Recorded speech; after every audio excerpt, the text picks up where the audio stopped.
اتكلم معاكم على ماتشات دوري ابطال اوروبا. كان في ماتشين والماتشين التانيين لسه ما اتلعبوش. هتكلم معاكم كمان على كان في مباراة في دوري ابطال اسيا ما بين الهلال الاماراتي والهلال السعودي. بصراحة انا مش من عادتي ان انا اتكلم في دوري ابطال اسيا، بس المباراة دي بصراحة كانت جميلة جدا، وكانوا بين فرقتين كبار في دوري ابطال اسيا. كمان هتكلم معاكم على الدوري المصري، المباريات اللي اتلعبت النهارده، وكمان هتكلم على المباريات اللي اتلعبت يوم الاثنين اللي فات، سواء الاهلي والزمالك او بيراميدز والمقاولون العرب. السلام عليكم ورحمه الله وبركاته. قبل ما ابدا معاكم يا ريت ما تنسونيش باللايك، عايز اوصل بالفيديو ده لاكبر عدد من اللايكات، والاشتراك في القناه ده شيء اساسي، عايز اوصل ل 1000 مشترك. طبعا اول حاجه هتكلم عليها عن مباراه الاهلي والزمالك، واللي انا شخصيا مش زعلان من النتيجه، انا مستاء جدا وزعلان جدا من مارسيل كولر. مارسيل كولر ما زال بيعاند نفسه يا جماعه. مارسيل كولر ما زال بيعاند نفسه، في ظل ان الاهلي اصلا يعني غايب من عنده اصابات كتيره وبيعاند نفسه وبيلاعب ونازل بتشكيله هي الاسوأ. يعني انت منزل تشكيله، بصراحه انت كنت منزل تشكيله في مباراه زد، يعني اللي هو المفروض ان هو يعني اضعف من فريق الزمالك. فريق الزمالك، الاهلي والزمالك مباراه قمه، المفروض انت بتلعب احسن سكواد موجود عندك. يعني مش بتكلم عن الاصابات، انا بتكلم عن اللعيبه المتاحه عندك. انت بتنزل احسن لعيبه موجوده عندك، دي مباراه قمه. دي مباراة لوحدها مباراة قمة، ما عليك انت من تصنيف الفريقين ولا هم لسه في اول الدوري، دي مباراة قمة، فدي لوحدها بطولة. تمام كده. فانت يعني انت غايب من عندك اصابات كتيرة، وبنزل نازل بتشكيلة وحشة قوي بصراحة. نازل بتشكيلة وحشة قوي. من وجهة نظري هم ثلاثة بس اللي انا كنت مختلف مع مارسيل كولر في تواجدهم في الملعب. رقم واحد طبعا، يعني لا خلاف، كل الاهلاويه طبعا عارفين ان موديست ده ما ينزلش الملعب اصلا. يعني كل الاهلاويه عارفين كده، رقم واحد موديست المفروض ما ينزلش الملعب. تمام. رقم اتنين كريم نيدفيد انت نزلت المباراه اللي فاتت، ما كنت بتلعب نادي الزمالك وما كانش موفق، ليه بتنزله؟ رقم ثلاثة، كنت كان لازم رضا سليم كان يبدأ من بداية المباراة. رضا سليم كان لازم يبدأ من بداية المباراة. نرجع بقى لكريم نيدفيد اساسا. انا في نص الملعب انا كنت حاطط لك عمرو السوليه الاول، كنت جاي لك ما تنزلش اكرم توفيق، وقلت لك تنزل عمرو السوليه. يعني انا كان اولوياتي انك تنزل عمرو السوليه واحد. رقم اتنين اكرم توفيق. تيجي لا تنزل عمرو السوليه ولا تنزل اكرم توفيق وتنزل كريم نيدفيد اللي ما كانش موفق في المباراه اللي فاتت، ازاي يعني؟ انا بصراحه مش لاقي تعليق اقوله بصراحه. وكمان خد انذار في اول تلت ساعه في المباراه، وبعدها بشويه عمل احتكاك مع ناصر ماهر وكان ممكن انطرد ويورط الاهلي طول المباراه اكتر من الاهلي متورط بموديست في الملعب. يعني الاهلي كان بيلعب 10 لاعبين، وكان كريم نيتو كان هيطلع، كان الاهلي كان هيلعب بتسعة لاعبين. بصراحه كان هيبقى شكلها وحش قوي قوي، يعني في ماتش زي ده جماهير الاهلي بتبقى مستنياه وجماهير الزمالك بتبقى مستنياه. فبصراحة تشكيلة وحشة قوي، تشكيلة وحشة قوي بصراحة. كان الأولى بقى إنك بقى، يعني طالما مش عايز تلعب عمرو السولية كنت تلعب أكرم توفيق بقى. يعني مش عايز تلعب عمرو السولية، يعني إلى سبب مثلا عشان خاطر ماتش مازيمبي، أو لأي سبب تاني من وجهة نظرك كمدير فني، كنت تنزل أكرم توفيق وخلاص. كنت تنزل أكرم توفيق، ورضا سليم كان نزل من أول المباراة يا سيدي. ومش عايز تلعب وسام ابو علي عشان خاطر ماتش افريقيا، او مثلا لاي سبب تاني، مش عايز تلعب وسام من اول مباراه وعايز تنزل الشوط التاني، نزل كهربا. عندك كهربا اهو. كهربا لو كان لعب من اول مباراه كان هيفرق مع الاهلي جامد. ليه بقى؟ كهربا بيلعب قدام، بياخد الملعب كله بالعرض، كر وفر، رايح جاي رايح جاي. ممكن بيخبل المدافعين، ما بيخلوش المدافعين ياخدوا حريتهم في الايه، في الباص.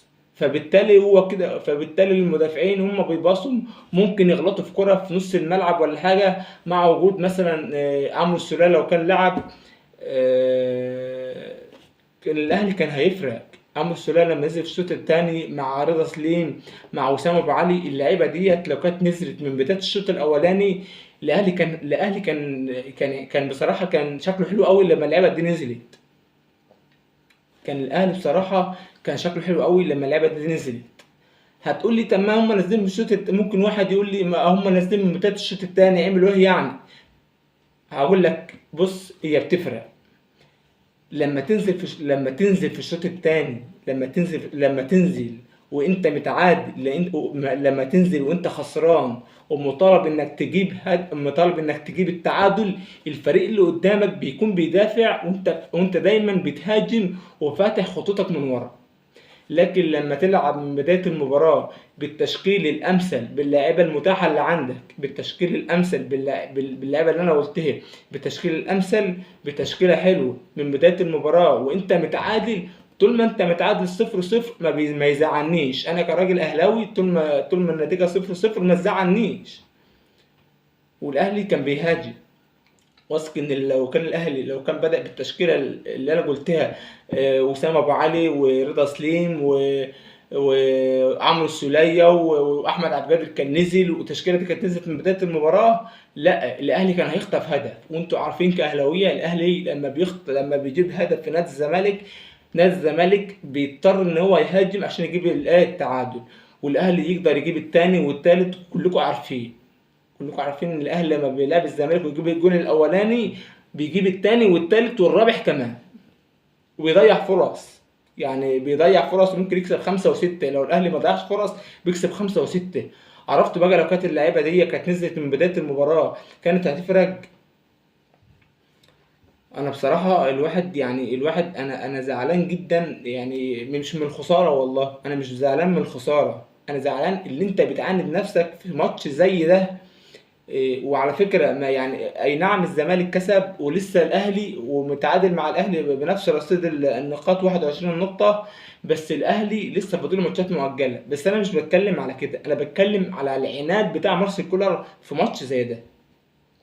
عندك لعيبة عايز تريحها، عندك لعيبة تانية بدلة ممكن تنزل. أنت لا لعبت الأساسيين عندك ولا لعبت الصف التاني، لعبت الصف التالت. يعني انت عندك اقول لك صف تاني وصف تالت، انا اقصد ايه بالظبط؟ انا هقول لكم انا قصدي ايه. انا قصدي في الهجوم صف تالت اللي هو ايه؟ اول واحد من وجهة نظر انا وسام ابو علي او كهربا. مش عايز تلعب وسام ابو علي، عندك كهربا كنت تنزله. لا انت لعبت وسام ولا انت لعبت كهربا، نزلت الصف التالت اللي هو ايه؟ موديست. ده رقم واحد. في نص الملعب بقى الحاجة التالتة اللي انا بقول عليها اللي هو الصف التالت، عمرو السولية رقم واحد، اكرم توفيق رقم اتنين. لا انت لعبت عمرو السولية ولا انت لعبت اكرم توفيق، ولعبت الصف التالت اللي هو اللاعب رقم تالت، البديل رقم التالت كريم نتفت. طب ليه كده؟ ليه في مباراة زي ديت؟ على فكرة يا جماعة مارسيل كولر المدرب، يعني أنا ما زلت بقول إن هو مدرب عبقري، بس هو ساعات بيعاند نفسه. على فكرة هو عارف ومتأكد مليون في المية إن موديست، يعني هو مش مقتنع بيه، بس مش عارف هو بيلعبه ليه. فعلا أنا مش عارف هو بيلعبه ليه. يعني انا مش لاقي تعليق بصراحه. بالنسبه بقى يا جماعه في حاجه انا عايز اتكلم عليها الاول قبل ما اخش في الحلقه، قبل ما اخش بقى في بقيه الاخبار اللي معايا. الجون الثاني بتاع الزمالك لما دخل في النادي الاهلي، الناشئين بتوع نادي الزمالك اللي هم الاطفال الصغيرين، لموا الكور في الشنط عشان خاطر لما الاهلي الكره تطلع اوت ولا حاجه ويجي يلعب كره تماس ولا حاجه ما يلاقيش الكوره.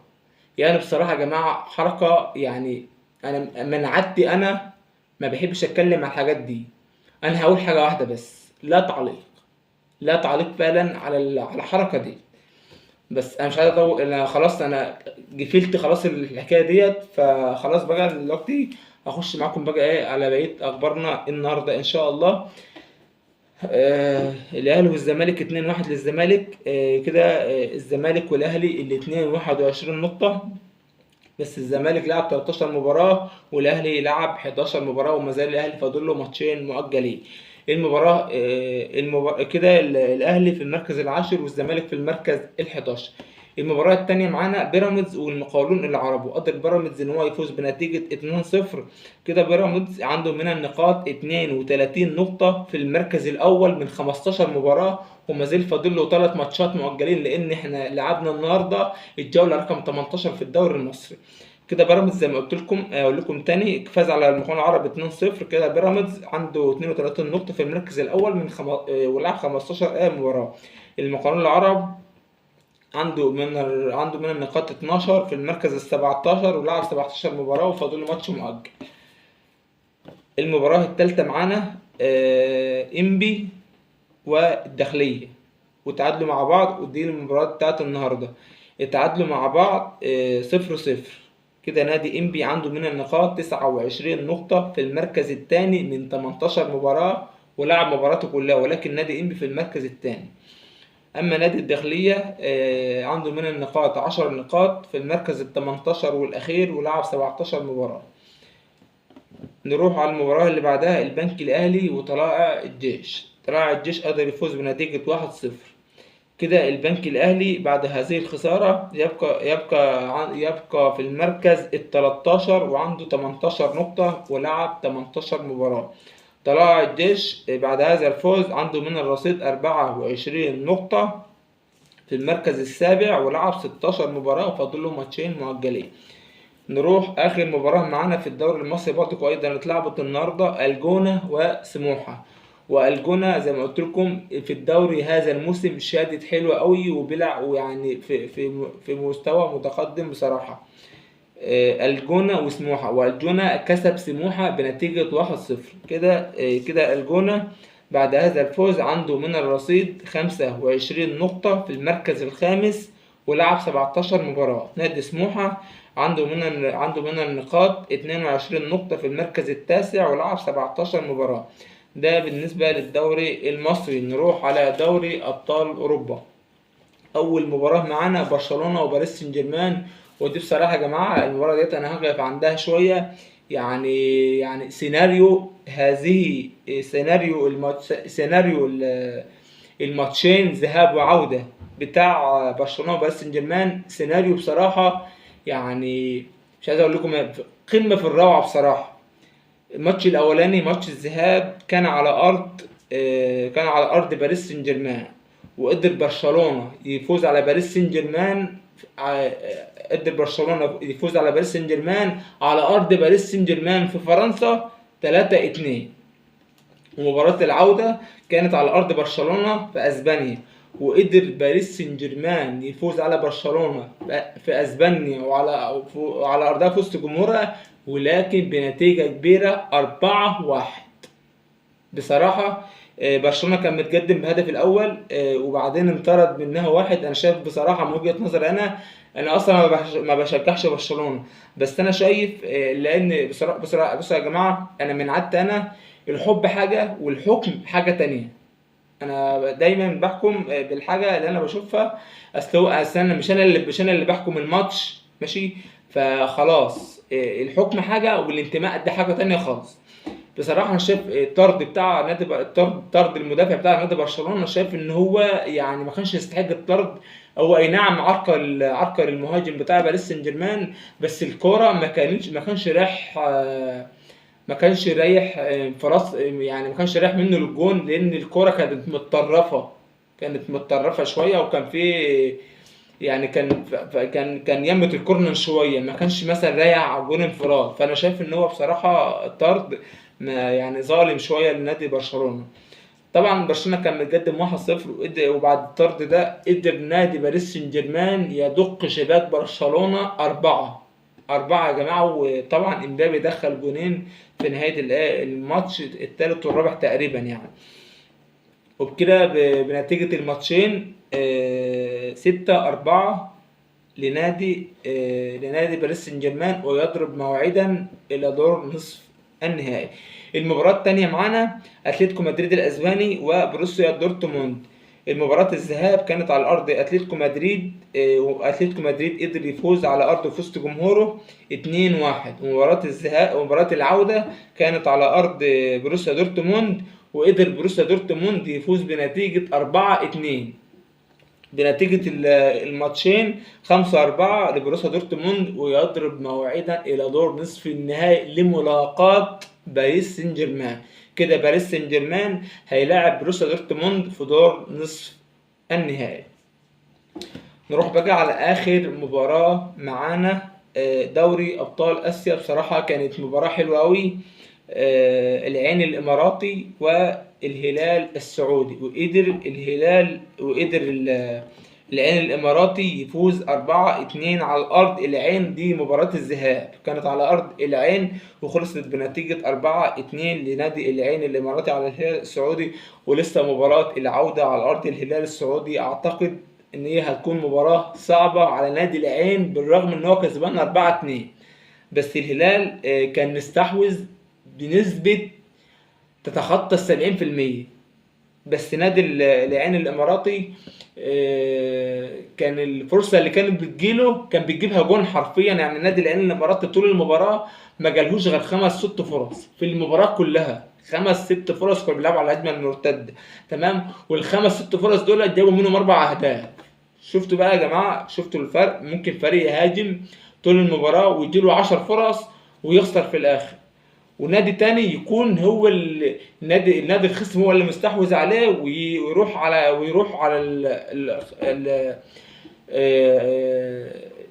على الخصم ب5 أو 6 هجمات بس، ويجيب منهم 3 أو 4. كده مباراة العودة أعتقد إن هي مش هتكون سهلة على العين خالص، لأن الهلال يعني أعتقد إن هو هيكسب. انا في اعتقادي ان الهلال هيكسب، بالرغم ان هو فرق 2، بس في اعتقادي ان الهلال هيكسب، لان الهلال يا جماعه فريق مرعب بصراحه. هو ان شاء الله، وانا بعتقد ان الهلال هيكسب في مباراه العوده، طبعا بالتوفيق طبعا للاثنين. طبعا العين الاماراتي والهلال السعودي، بالتوفيق لاي واحد فيهم يوصل لنص النهائي او النهائي، طبعا بالتوفيق لهم هما الاثنين. لان طبعا الفرقتين التانيين اللي لعبوا نص النهائي طبعا فرقتين مش عربيين، طبعا مش عارف اصلا هما مين اللي صعدوا، فضمت اللي صعدوا. فانا قلت قلت اما اقول لهم يعني. طبعا انا بتمنى التوفيق لاي فريق فيهم ياخد البطوله ديت، عشان ده عربي وده عربي. وبس كده يا جماعه، كنت خلصت معاكم نهايه فيديو النهارده. مباراه مع العلم، مباراه الاهلي ومازيمبي يوم السبت اللي جاي. انا مش عارف هي الساعه كام، بس استوديو التحليلي على قناه النادي الاهلي الساعه 1، يبقى اكيد المباراه ممكن تتلعب الساعه 3 العصر، لان الاستوديو التحليلي ده الساعه 1، يبقى المباراه هتتلعب الساعه 3. طبعا كل التوفيق طبعا للنادي الاهلي، وكل التوفيق لمارسيل كولر قبل اللاعيبه. كل التوفيق لمارسيل كولر ان هو ينزل تشكيله صح، وما نزلش موديست. لان لو نزل موديست بصراحه يبقى هو كده عايز يمشي من الاهلي. هو لو نزل موديست من بدايه موديست بالذات، من بدايه المباراه، يبقى هو كده بيقول لنفسه مشوني، بيقول للاهلي مشوني. طبعا كل التوفيق للنادي الاهلي. وكده اكون خلصت معاكم نهايه فيديو النهارده. اتمنى من اي حد شاهد الفيديو لحد دلوقتي يا ريت ما يبخلش عليا باللايك. عايز اوصل بالفيديو ده لاكبر عدد من اللايكات والاشتراك في القناه. يا جماعه ساعدوني ان انا اوصل ل1000 مشترك، ساعد اخوكم قناه ملعب احمد الكوتش ان انا اوصل ل1000 مشترك. والسلام ختام.